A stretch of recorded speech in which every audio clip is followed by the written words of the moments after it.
नमस्कार, मी doctor Rupali Shete Shirke under health awareness and promotion cell staff clinic. हे आपल्या डायबिटीज एज्युकेशन सिरीजच्या 11व्या टप्प्यावर 11th सेशनमध्ये मी तुम्हाला डायबिटीजबद्दल आणखी काही माहिती सांगणार आहे. आज मी तुम्हाला सांगणार आहे डायबिटीज फूट केअरबद्दल, की डायबिटीज लोकांनी त्यांची पायांची निगा ही कशी राखावी ह्याच्याबद्दल आज मी तुम्हाला सांगणार आहे. सर्वप्रथम आहे इन्स्पेक्शन. पाय रोज चेक करणं हे अतिशय इम्पॉर्टंट आहे. तर काय चेक करायचं की बाबा कुठली जखम तर नाही ना झाली, कुठे काय लालसरपणा तर नाही आहे ना, कुठे काही कट वगैरे तर लागलेला नाही आहे ना, किंवा कुठे काही सूज वगैरे तर नाही आहे ना. ह्याच्यातलं तुम्हाला काही आढळलं तर किंवा काही तुम्हाला असं ॲबनॉर्मल दिसलं तर तुम्हाला लगेच डॉक्टरांचा सल्ला घेणं गरजेचं आहे. ठीक आहे. ह्याच्यानंतर काय की दिवसातनं 2 वेळा पाय नीट स्वच्छ धुणे हे अतिशय इम्पॉर्टंट आहे. ठीक आहे. एक सकाळी तुम्ही धुता आणि धुवू शकता आणि एक संध्याकाळी धुवू शकता. तर पाय धुताना हे लक्षात असणं गरजेचं आहे की direct hot water tap, direct गरम पाण्याचा नळ पायावर सोडायचा नाही आहे. कारण जर तुम्हाला पेरिफेरल न्यूरोपॅथी असेल किंवा पेरिफेरल आर्टरी डिसीज असेल तर तुम्हाला जखम होण्याचे चान्सेस असू शकतात. म्हणून डायरेक्ट गरम पाणी हे पायावर सोडायचं नाही. आधी पाण्याचं टेम्परेचर चेक करायचं, ते कसं आहे, ते जर ओके आहे किंवा कोमट आहे, तुम्हाला ते सहन होण्यासारखं आहे, त्या पाण्याने तुम्हाला पाय धुवायचे आहेत. पाय तुम्ही माइल्ड सोपनी धुवू शकता. ठीक आहे. पाय दिवसातनं 2 वेळा धुवायचे आहे. पाय धुतल्यानंतर नीट स्वच्छ कोरडे करायचे आहेत, स्पेशली बोटांच्या मध्ये. का? कारण बोटांच्या मध्ये जर पाणी राहिलं तर फंगल इन्फेक्शनचे चान्सेस होऊ शकतात.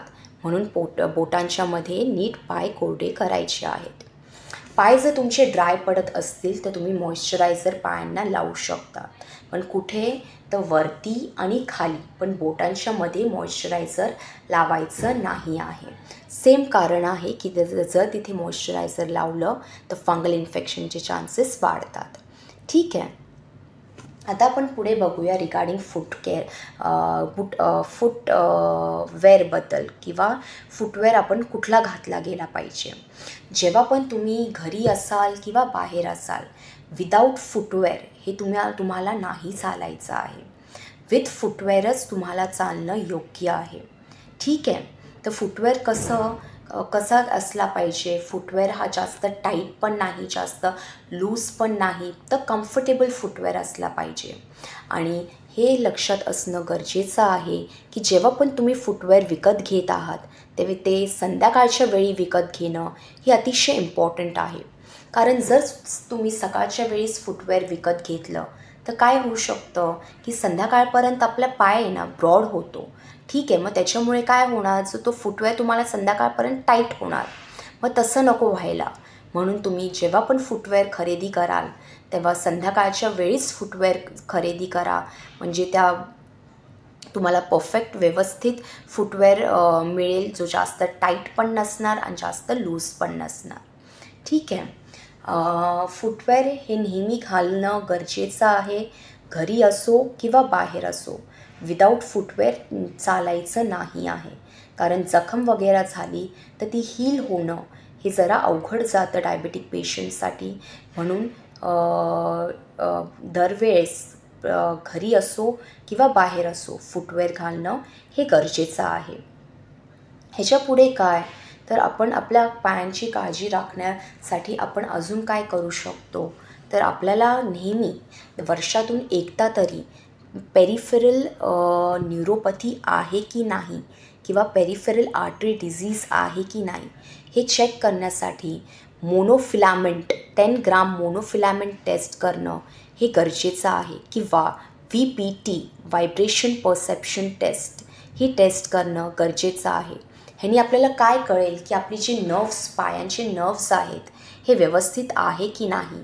आपल्याला पेरिफेरल न्यूरोपॅथी तर झालेली नाही आहे ना, आपल्याला संवेदना कळत आहेत ना, किंवा जर ते सुरू झाले असेल तर ते कसं आहे, ते माइल्ड आहे, मॉडरेट आहे का सिव्हिअर आहे, हे आपल्याला जाणणं गरजेचं आहे. तसंच पेरिफेरल आर्टरी डिसीज आहे की नाही हे चेक करण्यासाठी तुम्ही ABI टेस्ट करणं गरजेचं आहे.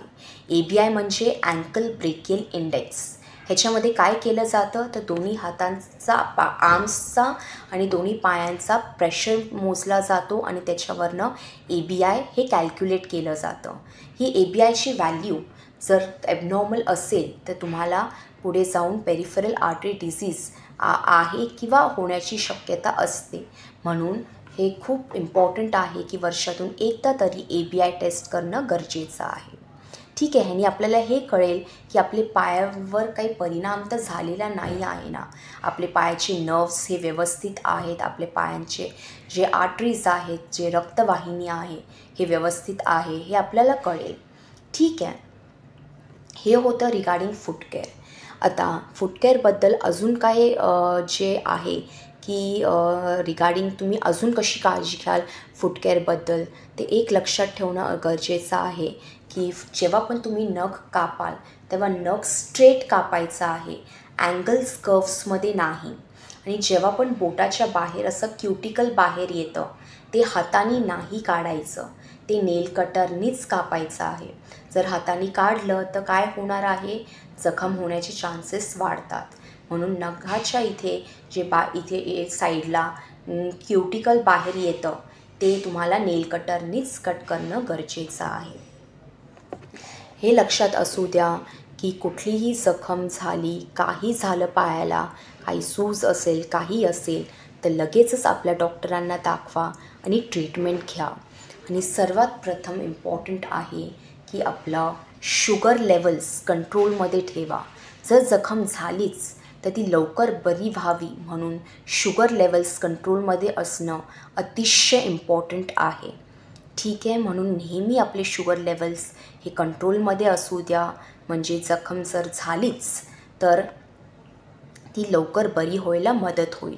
परंतु जखम होऊच नये ह्याच्यासाठी आपण प्रयत्न करायला हवे, म्हणून पायांची काळजी ही नीट घ्यायला हवी. ठीक आहे, हे होतं पायांच्या काळजीबद्दल फूटकेअर रिगार्डिंग. आजचं सेशन मी इथेच थांबवते. Thank you so very much. Thank you.